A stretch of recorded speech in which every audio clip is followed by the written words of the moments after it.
नमस्कार। आज के समाचारों में 12 साल सुशासन के उपलक्ष्य में लाडलाबाद मंदिर पर भाजपाइयों ने किया यज्ञ का आयोजन। व्यापारी की पत्नी भगाने के मामले में एसएसपी के आदेश से रिपोर्ट दर्ज। डीएलएड के लिए 15 जून से कर सकेंगे ऑनलाइन आवेदन। बसों को सड़क पर रोक कर बैठा रहे सवारी, लग रहा जाम। और कांवड़ पथ की मरम्मत का कार्य शुरू होने से ग्रामीणों में छाई खुशी। कांवड़ पथ पर मरम्मत का काम शुरू होने से ग्रामीण क्षेत्र के लोगों में खुशी का माहौल है। बताया गया कि कांवड़ पथ पर खेमपुर सैफुल्लापुर नागमणि मंदिर से धामपुर मार्ग तक सड़क की मरम्मत का कार्य शुरू हो चुका है। शेरपुर, मुजफ्फरपुर, टांडा, खेमपुर, गामड़ी, रुस्तमपुर, भैंसली, जमालपुर, मोड़ी, हजरतपुर और नया गांव आदि गांव के लोगों का सफ़र इससे आसान होने वाला है। सावन माह में हरिद्वार से जल लेकर कांवड़ पथ से बेड़े रामपुर, बरेली, बदायूं और शाहजहांपुर की ओर जाते हैं। भारतीय जनता पार्टी के जिला मीडिया सह प्रभारी सत्यवान सिंह राजपूत के मुताबिक सावन में कांवड़िए इस मार्ग से मुरादाबाद और रामपुर की ओर जाते हैं। इस मार्ग पर बड़े वाहन कम होने के कारण यह कांवड़ियों के लिए आरामदायक रास्ता है, इसलिए ग्रामीण क्षेत्र के लोगों ने खुशी का इजहार किया है। ट्रैफिक पुलिस की लाख सख्ती के बावजूद भी रोडवेज बस चालक सुधरने को तैयार नहीं हैं। अब तो सड़क पर ही बस रोककर सवारियों को उतारा और चढ़ाया जा रहा है, जिससे सड़क पर जाम लगना आम बात हो गई है। सभी जानते हैं कि इस समय लोगों को भीषण गर्मी के दौर से गुजरना पड़ रहा है। ऐसी हालत में यदि सड़क पर कुछ देर भी खड़ा होना पड़ जाए तो इससे लोगों को काफ़ी कष्ट होता है, मगर रोडवेज चालकों की मनमानी के चलते दूसरे वाहन चालकों को इस परेशानी से दो चार होना अब आम बात हो चुकी है। ट्रैफिक पुलिस की सख्ती के बावजूद ही बस चालक बसों को सड़क पर खड़ा कर लेते हैं, जिनके पीछे वाहनों की लंबी लाइन लग जाती है।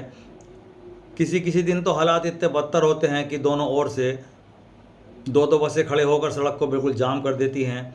इससे ऐसी गर्मी के दौर में छोटे वाहन चालकों को काफ़ी परेशानी का सामना करना पड़ता है।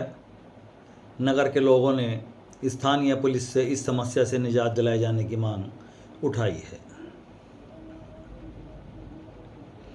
डिप्लोमा इन एलिमेंट्री एजुकेशन प्रशिक्षण 2026 में प्रवेश के लिए परीक्षा नियामक प्राधिकारी की ओर से आवेदन प्रक्रिया का कार्यक्रम जारी किया गया है।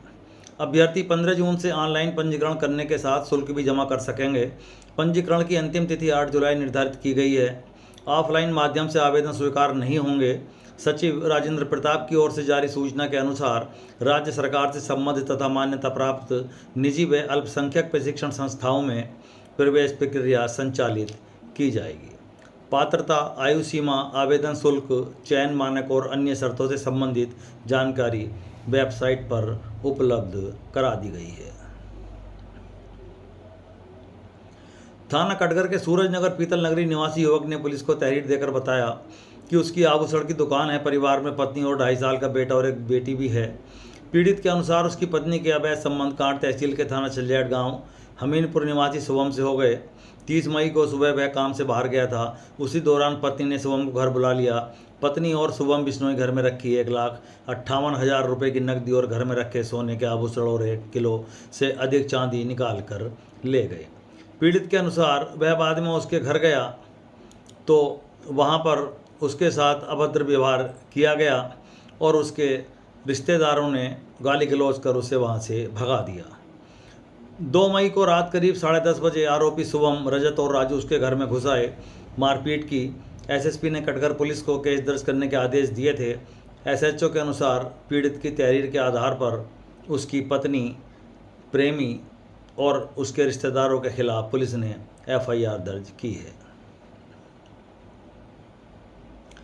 भाजपा सरकार के 12 साल पूरे होने के उपलक्ष्य में आज लाडलाबाद स्थित प्राचीन प्रकटेश्वर मंदिर में यज्ञ का आयोजन किया गया, जिसमें भाजपा कार्यकर्ता एवं पदाधिकारियों ने मानव कल्याण, राष्ट्र की उन्नति तथा प्रधानमंत्री नरेंद्र मोदी के स्वस्थ, सुखी एवं दीर्घायु जीवन की कामना करते हुए वैदिक मंत्रोच्चार के साथ हवन में आहुति दी। वक्ताओं ने कहा कि पिछले 12 सालों में केंद्र सरकार ने सेवा, सुशासन और गरीब कल्याण को सर्वोच्च प्राथमिकता देते हुए देश के विकास को नई गति प्रदान की है। जनहितकारी योजनाओं के माध्यम से समाज के अंतिम व्यक्ति तक विकास का लाभ पहुंचाने का कार्य भी किया गया है। भारतीय जनता पार्टी के जिला अध्यक्ष आकाश कुमार पाल पूर्व विधायक राजेश कुमार चुन्नू, चौधरी हुकम सिंह, नवीन चौधरी, राजन बिश्नोई, सत्यवान राजपूत आदि इस कार्यक्रम में उपस्थित रहे। समापन राष्ट्र की समृद्धि, समाज के कल्याण एवं भारत को विकसित राष्ट्र बनाने के संकल्प के साथ किया गया। आज के लिए बस इतना ही। कल फिर हाजिर होंगे, तब तक के लिए नमस्कार।